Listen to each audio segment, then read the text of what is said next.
This Ryanimation review is brought to you by Aaron Kelly. Craving a supernatural series with bite? Then you'll be interested in this, a book by Aaron Kelly called Tainted Moonlight. If you're a fan of werewolves, vampires, and other fantasy creatures, then this will probably be the book series for you. This trilogy kicks off the story of Corbin Diego, a werewolf who plays by the rules until someone he cares about is affected and everything changes. You can buy a hard copy like this or also as an audiobook, ebook, or paperback wherever books are sold. Available also on Amazon and Barnes & Nobles. You can also check out TaintedMoonlight.com. Join the website to find out how you can join the pack today. Thank you.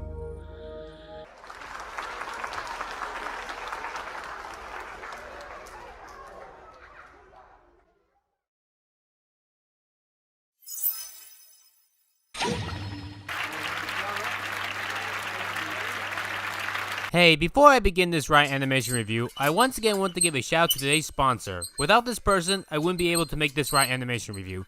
And that, of course, is GumballFan123. Once again, made a generous $250 donation for this. He donated to me earlier this year for Ryanimation Review 11, The Bad Guys, and now he has come and made another request. This time to review LackaDaisy. Come gather all around!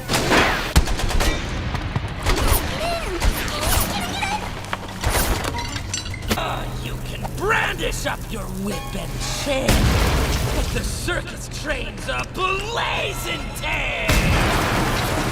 Taking place in 1920 St. Louis, Missouri during the Prohibition period. If you don't remember what that was, about a century ago, wow, yeah, it's kind of 100 years now. It was a time when alcohol was forbidden, because it led to people getting drunk and killed. That still happens to this day, obviously. But we in America took it more seriously for 13 years straight, lasting from January 7th, 1920 to December 5th, 1933. I don't drink alcohol, I tried it multiple times, it's not my thing. I've never smoked cigarettes, but I've done vape and even weed. Never really been my interest. Drugs aren't good, okay? Drugs are bad. You shouldn't do drugs. If you do them, you're bad. Because drugs are bad, okay? Okay, let's ask the obvious question. Is this a good animation? Yes, definitely, absolutely. I don't think there's any denying that. It came out earlier this year in March, and from what I got, it took many months to make this. It's edited very well, the pacing felt great. I love pretty much all the action sequences. Excuse me? No! 5, 6.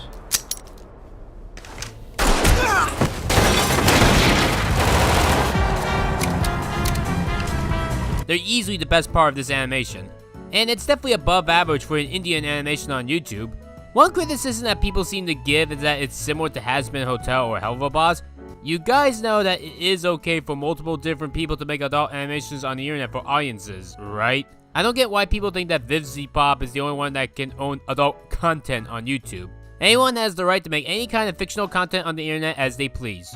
The styles are also different. VivZpop's 2 shows take place in hell, while LackaDaisy takes place in what feels like hell. I mean hell for people that love drinking. And LackaDaisy has more of a film noir-esque than Has-Been Hotel / Hell of a Boss. For right now, there really is not much to say on this pilot in terms of story. A group of cats named Rocky, Freckle, and Ivy all tried to find this old age alcohol from some grave to serve at the bar that they work at. They have to grave rob because of the prohibition law, meaning that they can't just buy alcohol elsewhere, as it is illegal. And another group of cats by the name of Seraphine, Nicodeme, and Mordecai tried to steal the alcohol for themselves for money. I guess I should try to talk about the actual quality of the animation in this because it is really good. Like any sequence with the guns, it's really well edited and animated.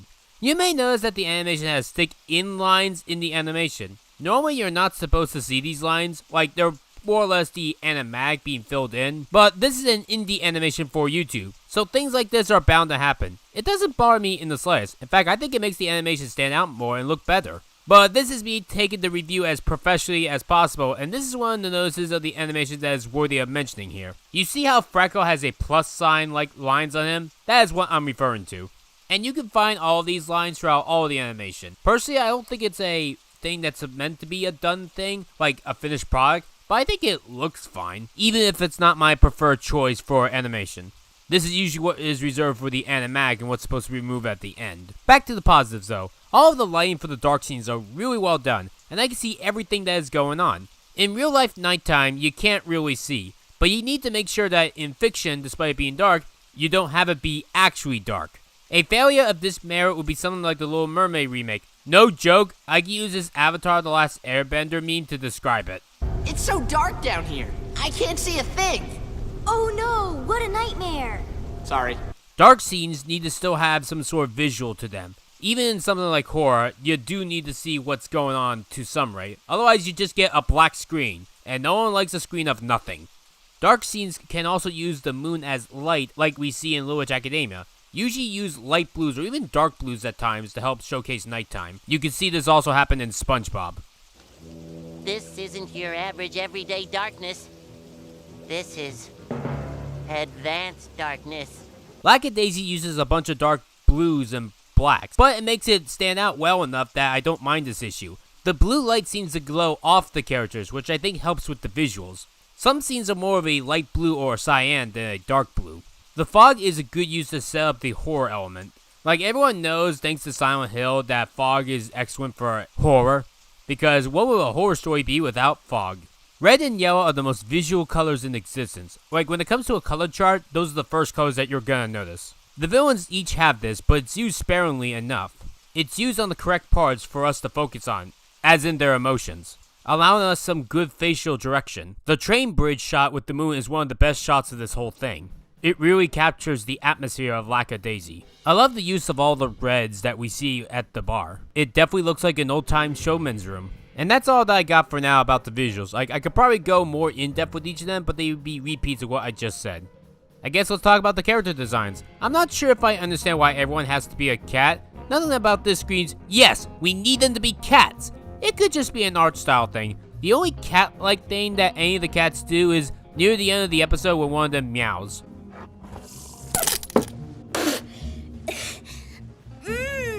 Sophisticated flavor. But it does look good regardless. It could be a furry thing. The way that a couple of the cats are animated makes me think of that. I mean, they're not as obvious as Oliver and Company. But hey, they're all adults, so it's cool. But yes, Ivy and Mitzi look hot as fuck. I love the different use of the old-timey guns. There are videos out there that help state which guns are which, so I won't name which ones are which here, but I might leave a link in the description to help identify each. Something that really caught my eye was the voice acting. Did you know Malcolm from Channel Awesome is in this?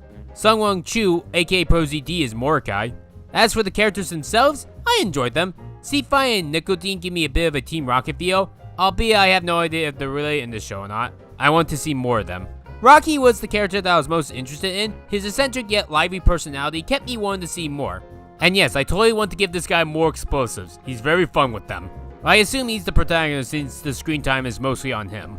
Mordecai was alright. He's supposed to be the serious straight man, or cat in this case. He gets the job done with no or little emotion. And everyone else is good, but they're not the main focus and only have a little bit of a short time near the end, so I can't really determine what their personality is fully like yet. Victor seems like the strong guy that just wants to get shit done without any fucking harassment. Mitzi is the playboy or playgirl or playcat in this case. And everyone else I couldn't get a feel for yet. From what I was able to gather, the people behind this show do want to make this an actual show and not just a one-time short. The pilot currently has over 9 million views, and the people behind this have over 650,000 subscribers, so I think they definitely will have the perfect Kickstarter for this. Oops, correction to earlier, LackaDaisy has been in the works for 3 years. I'm definitely curious to see how the series will go. The pilot kept me interested, and I'm gonna see what this series is up to. I subscribe to the channel, and maybe when they do more stuff, I'll make a note of that on my channel. It's a very good pilot. I just don't have a lot to say on it. It's well animated, it's just good. I totally recommend watching this. It may not be the funniest thing in the world, but I just think it's really well animated and had a good time with this one. Alright, what am I doing next time for Ryanimation reviews? Maybe I could take a look at Little Witch Academia again since I rewatched the series recently, it'd be fun to talk about.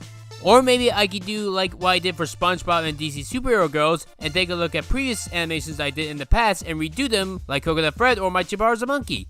Or something I promised earlier this year like High Garden Spice or Foster's Home for Imaginary Friends or Hi Hi Puffy Yumi. Come on, enough teasing. What's it gonna be?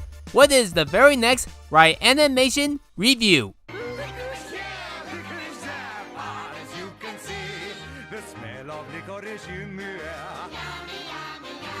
Wait, the Candyland movie? Like the board game that had a movie. What? Trust me, Rebecca. It is a trip.